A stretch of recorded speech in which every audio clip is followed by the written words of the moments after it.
Very good morning. ये video आज students के लिए नहीं, पेरेंट्स के लिए है।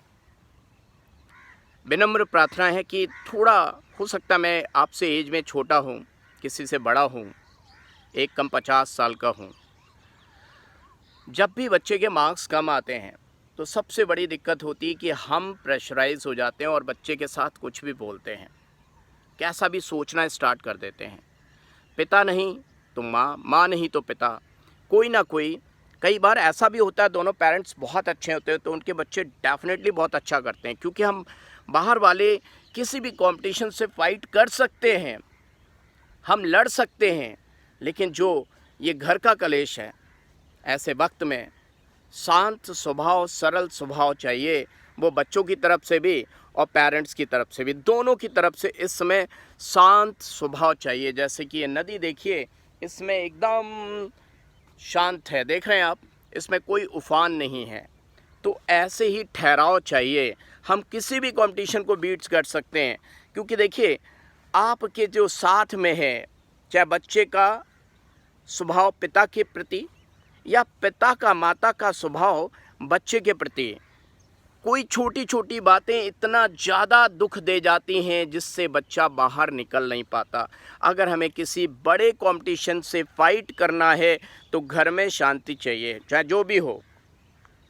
और बच्चों के लिए भी बोल रहा हूँ मैं, क्योंकि बच्चे तो कम मार्क्स लाएं तो बच्चे तो खुद ही अंडर प्रेशर हैं, लेकिन कई बच्चे ऐसे होते हैं जो पेरेंट्स की बिल्कुल बात ही नहीं सुनते हैं। तो उन बच्चों के लिए भी ये वीडियो है कि एकदम बैठ जाएं आप इस फूल की तरह अपने पेरेंट्स के पास, क्योंकि पेरेंट्स के लिए आप इस फ्लावर से कम नहीं हैं।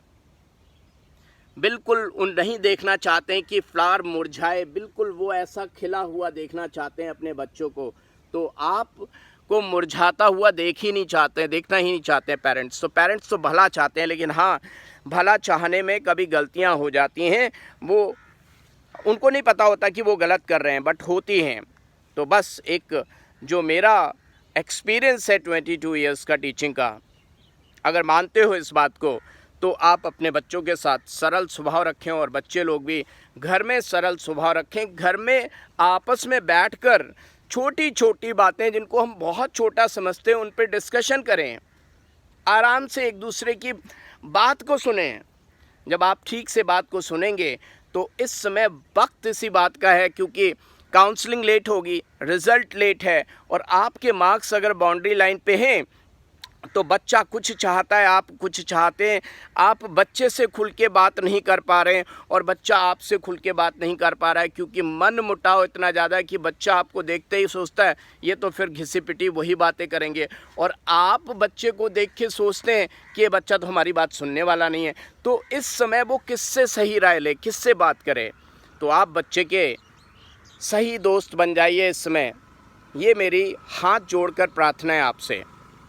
आप ऐसा करेंगे तो डेफिनेटली बच्चा ज़िंदगी में सक्सेस ज़रूर पाएगा, ज़रूर पाएगा। वो 3 इडियट्स वाली मूवी आपने देखी है ना, एक पिताजी को वो रैंचो कितना समझाता है तब पिताजी को समझ में आता है, लेकिन इस असल की दुनिया में कोई रैंचो है नहीं। कोई अपने आप को इतना आगे नहीं बढ़ाता दोस्त के लिए। होंगे एक आध, होंगे बड़े एक्सेप्शनल केस हैं, और वो आपके बच्चे के पास हों, वो आपकी आस पास हों, ये बहुत मुश्किल काम है।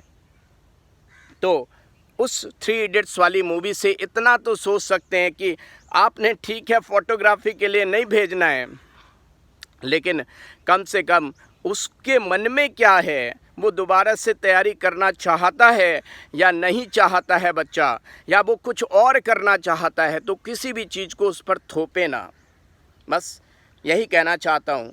और मैं चाहता हूँ कि बच्चों के साथ आप अच्छे से, प्यार से बात करें, और बच्चा लोग भी पेरेंट्स को अपनी बातें समझाएं कि क्या क्या चीज़ें हैं और क्यों आपके मार्क्स कम रह गए। हो सकता है उन 3 घंटों में कुछ दिक्कत रही हो सकता है आपके कॉन्सेप्ट क्लैरिटी ही अच्छे नहीं हो। इन सब बातों को रखें, तभी आप एक नतीजे पे पहुंचेंगे कि आपको दोबारा प्रिपेयर करना है कि नहीं करना है।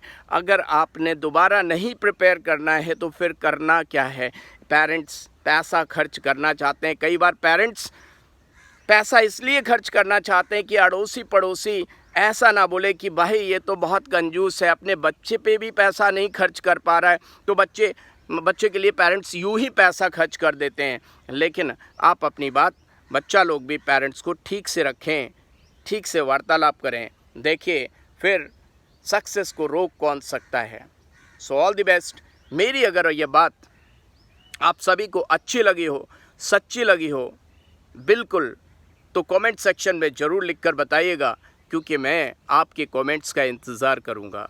और इस चैनल पर अगर नए हैं तो सब्सक्राइब ज़रूर करें, क्योंकि मेरा जैसा निस्वार्थ टीचर आपको बहुत कम मिलेंगे। मैं नहीं कहता कि नहीं मिलेंगे, लेकिन बहुत कम मिलेंगे। वो अपने स्वार्थ से कुछ ना कुछ बता रहे होंगे और कहीं ना कहीं ज्वाइन करने के लिए बोल रहे होंगे। मैंने कहीं नहीं कहा कि आप ज्वाइन कहाँ करो। So all the best.